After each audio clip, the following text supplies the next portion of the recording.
Van mijn kant uit, ik voor iedereen de beste wensen voor dit nieuwe jaar 2013. En het nieuwe jaar begint nog altijd met te hoge temperaturen. En van de middag kwam de zinnen er aardig bij. Joen en vannacht de verwachting opklarings, maar staat er gewoon meer bewolking en weer eens even een aantal buien.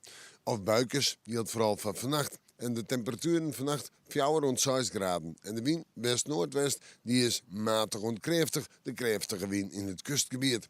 Morgen ik alweer bewolking, maar ik de zinnen erbij en staat het nou kunnen we het correct droog houden. De temperatuur morgen ik denk dat we uitkomen om het bij de zon of de 8 graden heen.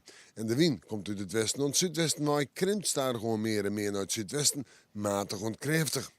Dan in de jontijd in de nacht misschien wel wat lichter aan en dan zeggen we fruit.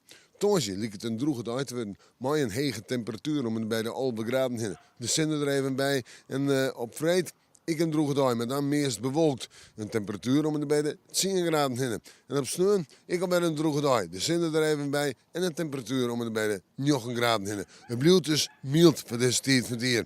We moeten morgen maar weer even in het waasje.